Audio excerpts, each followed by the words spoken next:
guys, welcome to Chicken Noodle Soup for the Swole. I'm your host, Ryan Patton. I got Karen Malkin here with me today. Thank you very much for coming, Karen. It's so great to be with you in Tucson, Arizona. Look at this weather. I know, it's perfect. Couldn't really ask for a better day.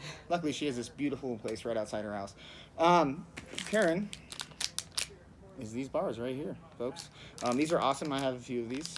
They are delicious. So, how did you get your start? So, my background is in nutrition. And I actually used to teach fitness classes back in the 80s. Ooh. So I've always had this passion for how food and movement and lifestyle impacts how I feel and how I live my life. And after my kids went off to college, I actually went back to school for an integrative nutrition certificate and went to the Institute for the Psychology of Eating and became an eating psychology teacher. And that really helps people create a healthy relationship with food and with body. And then I went to the University of Arizona Center for Integrative Medicine under Dr. Andrew Weil, and Victoria Mazes, and I graduated from their Integrative Health and Lifestyle program and also their Integrative Health coaching program. And a few years ago, I became nationally board certified in Integrative Health coaching. So, I'm really passionate about helping people create change, behavior change, and help them get where they want to go.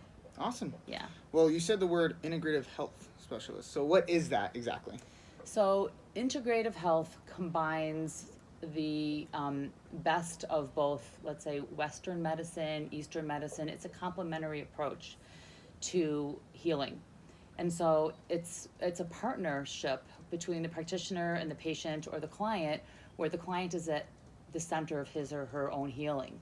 So you're kind of driving the car.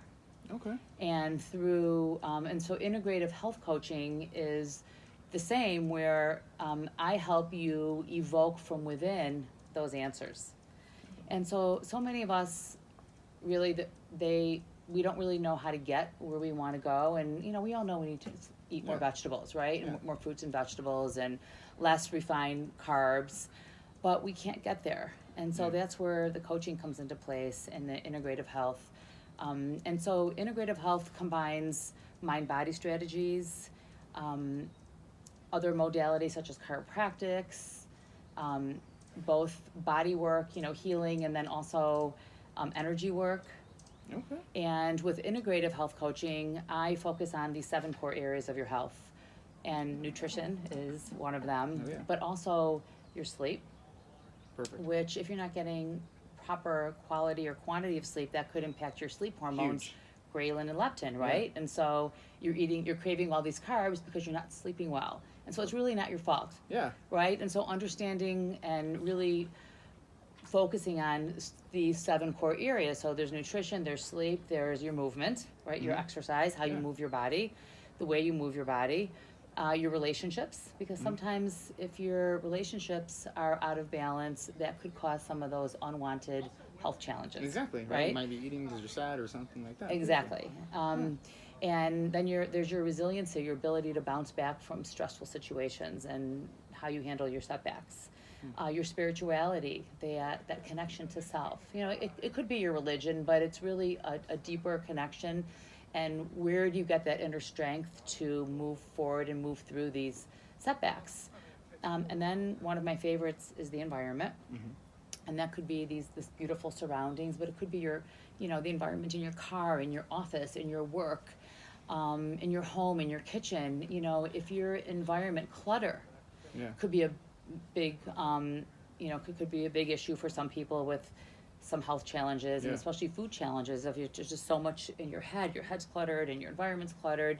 And also, environmental health, which is, our air, land, and water quality. I also serve on the board for the Environmental Working Group, ewg.org. I highly recommend you and your viewers check out their website. They have a great water database where you can key in your zip code, and they give you all the contaminants in your particular area.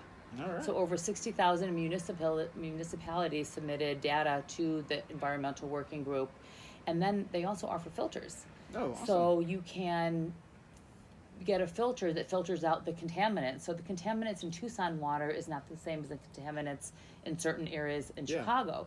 So you really want to match the contaminants so that you're filtering out the right, the right chemicals. So EWG is like, and environmental health is a huge like conversation that I have with my clients, because it also impacts your health and your weight. Your personal care products, so what you put in your body, your food, your organics and conventional foods. Environmental Working Group also puts out a list each year called the Dirty Dozen and the Clean 15. Are you aware of that? Where like strawberries have been the top of the Dirty Dozen, and so I basically will only eat organic strawberries.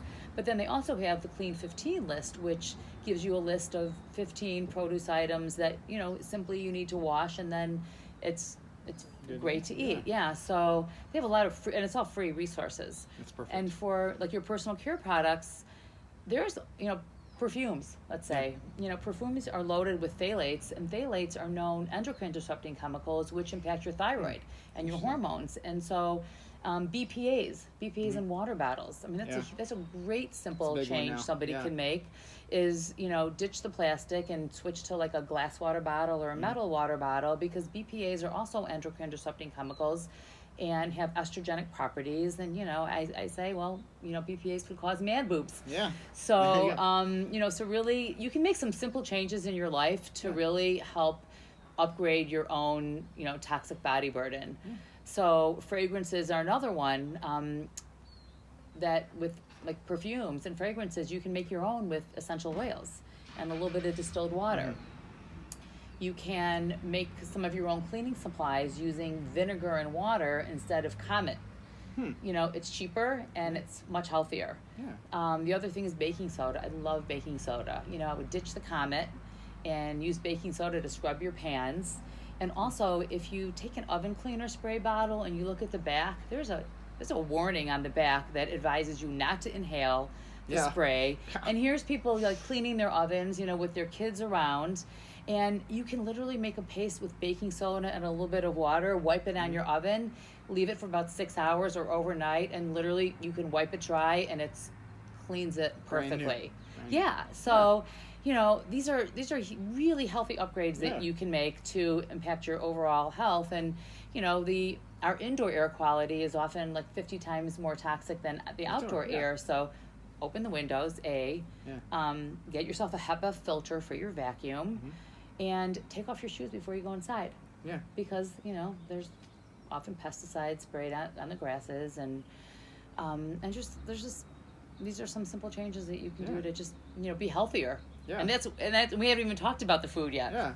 I mean, all of that, it sounds great, because it's very simple things. It's not like all of a sudden you're asking someone to completely change their lifestyle. It's like saying, all right, so instead of buying this product, buy this one. Let's say, or make your own. Make your own, exactly, with the baking soda. That's huge, because that brings everything back to health. Everyone always says, I just want to be fitter, I just want to look better, but the problem is they never think, how do I actually feel? Like I was telling you, like it's one of the reasons we do this video series now is, let's just bring the health back to fitness. And that like something like this, where you're not just handling the person's nutrition or the exercise, but you're handling their emotions, what their environment seems like, all the effects that happens to them that makes them that way. So it's awesome. So with integrative health, that seems like it's not just giving them the tools, but you're giving them the keys to the car, like you said, to really take off themselves. Right, and you're going to drive it. Yeah, exactly. And I'm just the guide on the side. Yeah. And so through techniques such as motivational interviewing, that helps evoke from within the client, the patient, to really articulate what's most important and how they want to show up and what they want for themselves. Because I can't, I can tell you what to do, but you're probably not going to do it. But if it's your idea, you're likely to do it.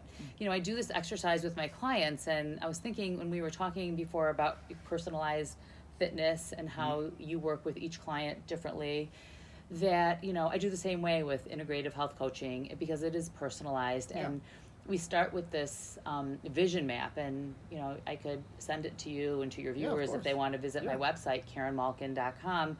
The vision map asks you questions like, what's most important to your life? And what are you most proud of? And what makes your heart sing? And why do you want your health? And what does that even mean? Like, what does being healthy mean to you? Like, what does that look like? And what are you most proud of? And how do you want to show up in life? And self-care, like what is self-care, and what do you do to take care of yourself? And how do you do that? What does that mean to you? Because so many people aren't living day to day in alignment with their big picture. So you've got this vision of how you want to live in your life, and yet these and I was guilty of it too. I mean, this exercise was life-changing for me with my coaching team. But so many of us aren't living day to day in alignment, and these choices that we make every day aren't necessarily serving us and helping us live our goal and our mission. And that's why articulating your big picture, and if you're with your fitness clients and asking them like how do you want to feel, how do you want to show up, how is this going to help you, what will your life be if you have this? Because you're thinking about, well, I want to be over there, I want to lose weight, I want to get fitter, I want to be stronger. Okay, well, where are you right now? Well, you're here. So how are you going to get from here to here? Those are those baby steps. And that's where you can, I work with SMART goals. We go through these 7 core areas that you and I just talked about. I ask them to rate themselves on a satisfaction scale. How satisfied are you with your exercise, with your movement, with your fitness? Scale of 1 to 10, if they choose a 6. Okay, what would it take to move that to a 7? And also asking them, why don't you give yourself a 5? Because that helps them bring out the positive, right? So they're like, well, I guess I'm not doing nothing, I guess, well, I did take a walk today. And, we tend to look at the negatives, and we tend to focus on what I didn't do, so you'll meet with your client again, the next week, you'll give them some, exercises to do, and maybe they didn't get to do them all. So they'll first come in and see you, and, all right, I didn't get to, I didn't do those. Well, what did you do? And, but I did walk every day, and I did, do some planks. Well, then, let's acknowledge what's new and good. At the beginning of all my sessions, I start with, tell me what's new and good. Because we got to change the mindset. It's all about really how you think about life. And that's, meditation too. It's being present and being in your body and really focusing. So the whole vision map I thought was really life-changing and helping people create these behavior changes. Like you said, the positive mindset, or even if that change is worth what they're going for.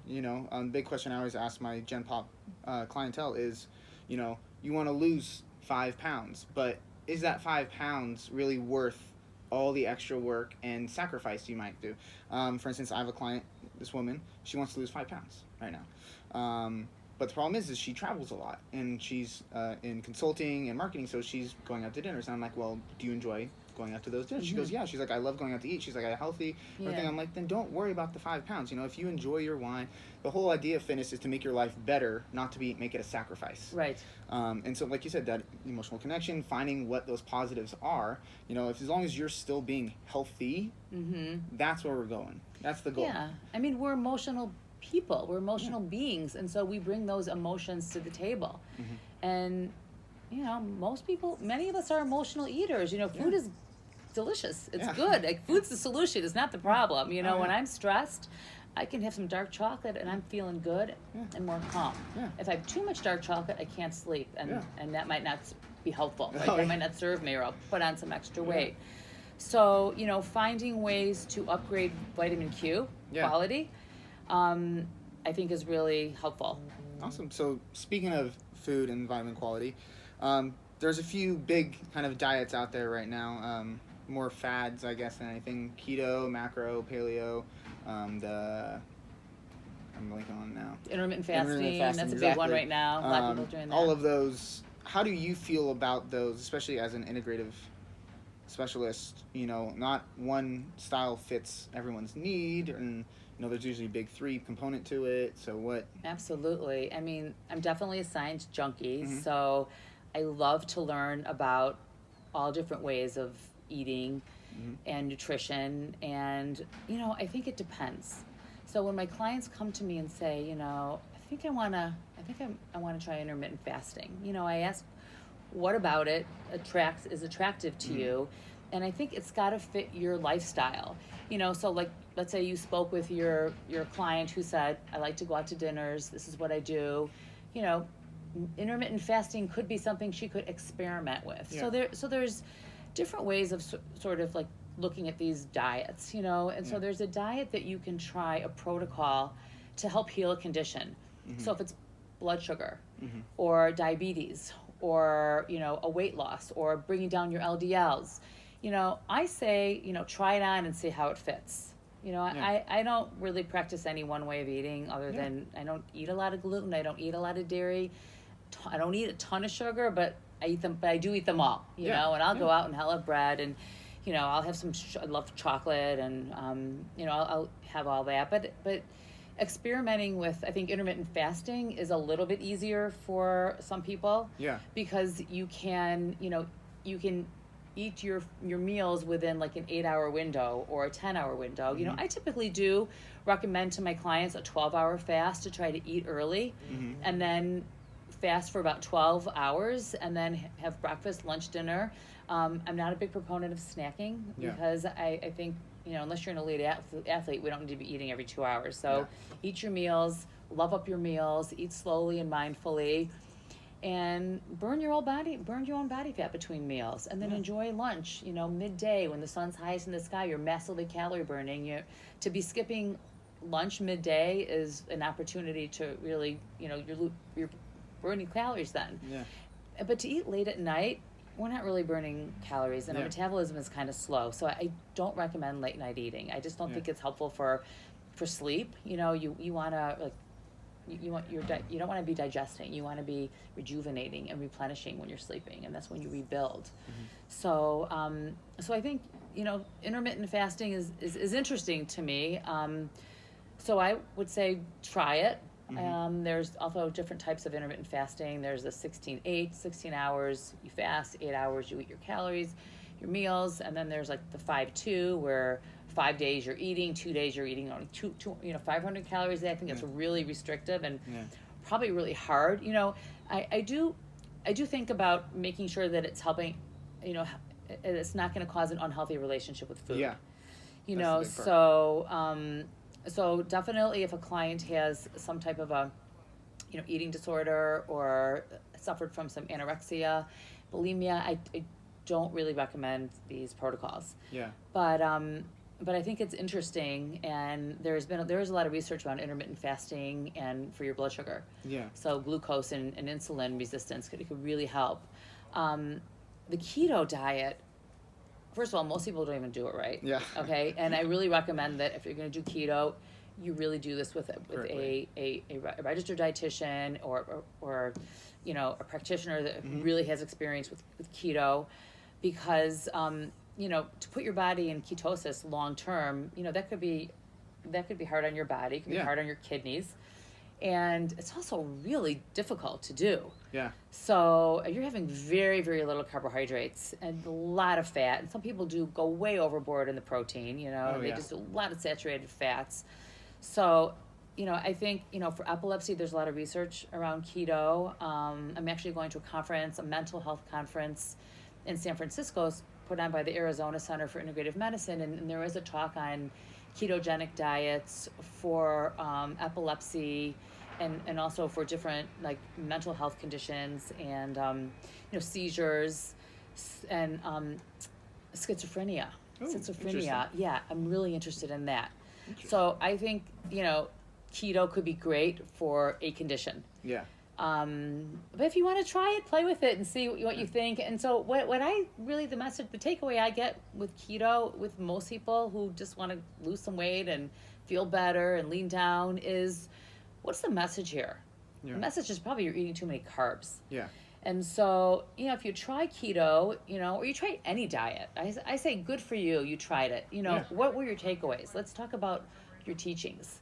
And sometimes you learn, like, boy, you know, I was eating way too many, you know, poor quality carbohydrates. And so that was my takeaway. And so now, you know, I think moderate amount of carbohydrates will definitely help people lose weight. So most of us eat too many, and they're poor quality carbohydrates. Yeah, poor quality, I think, is a huge part of it there, you know. And then the other one was paleo. The paleo diet, you know, again, often people do it in a more of an, in my opinion, more unhealthy paleo because it's often too much saturated fats. And I just don't know how the impact of that's going to help on heart health and, you know, plaque in the arteries, long term. So it's interesting. You just have to be healthy, healthy paleo. I think that could be really. Try to get the real freshness to it. With healthy with quality vitamin Q, quality fruits and vegetables, and probably more vegetables and fruits. Berries are lowest in sugar. Quality proteins. And there's always the big three that come up whenever diets are introduced. That's quality, quantity, and accessibility. Right. The big thing I tell people is quality is obviously the most important. And then second, I always tell people is quantity. You could eat all the unhealthy food in the world, but if you're only eating a little bit of it, it's not as bad. Right. I'm not going to say it's not good. Well, the dose makes the poison. Exactly. Right. Exactly. Right. You can always have too much of a good thing. Right. I remember a few years ago, everyone was pushing vitamin D, and then a few years later, everyone was like eating too much or having too much vitamin D, and there were problems. And I was just like, okay, calm down. It's a fat-soluble vitamin, and so you can go overboard with vitamin D. So I just try to tell people, be smart about what you're eating. Again, if you want to try it. Maybe it works great for you. But at the end of the day, are you happier? Are you healthier? Or are you better? Right. And there's a lot going on in our gut with our intuition. Yeah. Right? Like, what's your gut? Is your gut telling you, maybe I should try paleo? Because maybe your gut is saying, maybe I need to cut back on some of these carbs that I'm enjoying. Awesome. So you brought some snacks for us today. I did. So these bars I created, these are called my transformation bars. They have 11 grams of protein, 12 grams of fiber, no added sugar. So the chunks of chocolate are raw cacao chunks. Okay, I personally think it's the best bar in the market because I just haven't found, it's real food. Like there's cashew butter, there's superfoods, there's no added sugar. They're pricey because they're real food, and they only have a 6-month shelf life. And they're also cleanse friendly. I do this program called 14-Day Transformation where we do no calorie counting, no portion control, but we do eliminate gluten, sugar, dairy, alcohol. We do no coffee, or we switch to green tea, or maybe one cup of black coffee a day, and really try to understand our cravings and our emotions behind the cravings, and just sort of see, helps you really gain energy, sleep gets better, improves, and